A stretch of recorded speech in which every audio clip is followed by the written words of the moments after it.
People are getting stopped at airports for this, and the craziest part is, they think they're being smart. There's a travel hack going viral right now that promises to save you money on baggage fees, and technically, it works. But what nobody tells you is that it can also get you flagged, delayed, or even denied boarding in some situations. And yet, millions of people are still doing it. So in this video, we're going to break down the truth behind viral travel hacks, the ones that still work, the ones that don't, and the ones that can actually backfire on you. Because in 2026, the system is smarter than most people think. Let's start with the one everyone is talking about right now, the pillow hack. If you haven't seen it yet, here's how it works. Instead of paying for extra baggage, travelers take a pillowcase and fill it with clothes, then they carry it like a pillow onto the plane. Because technically, pillows are allowed as personal items. So in theory, you're sneaking extra luggage without paying for it. And yes, people have gotten away with it.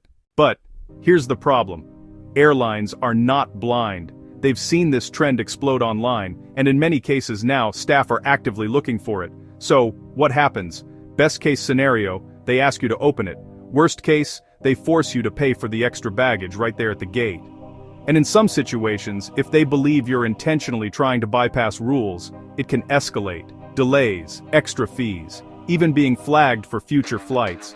So while the hack might work once or twice, it's becoming riskier every day. And this leads to a bigger point. Most viral travel hacks don't age well. What works today becomes known tomorrow, and once it becomes known, the system adapts. Which brings us to the next myth. Book flights on Tuesday. You've probably heard this one before. The idea is that flights are cheaper on Tuesdays because airlines release deals. But in 2026, that logic is outdated. Pricing is no longer based on fixed schedules. It's dynamic, constantly changing based on demand, behavior, and data. So booking on a specific day doesn't guarantee anything anymore. What actually matters is how you search, which leads to the next one.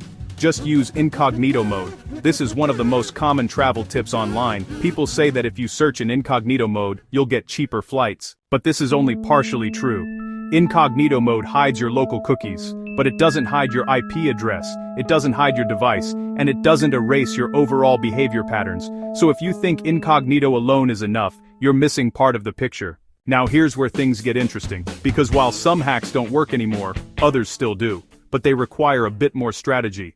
For example, instead of relying only on incognito mode, you can combine multiple actions.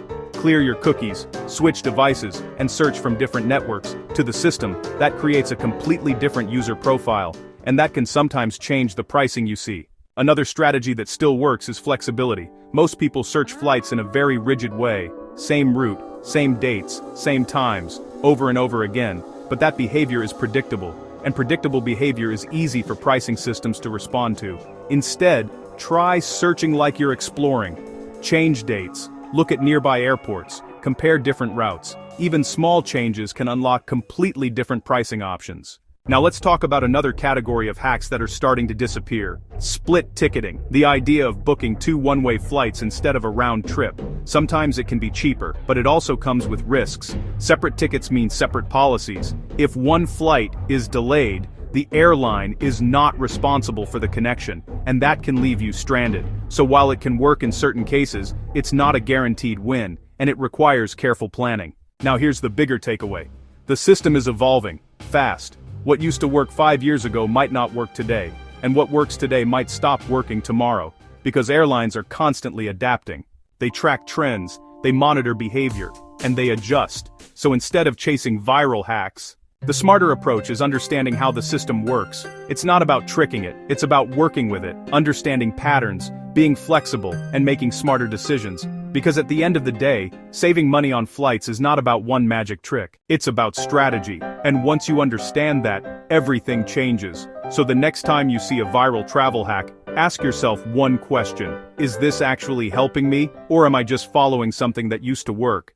Because the difference between those two can cost you a lot of money, or save you a lot of money, and in some cases, it can even save you from a very uncomfortable conversation at the airport. So be smart, travel smarter, and don't blindly trust every hack you see online.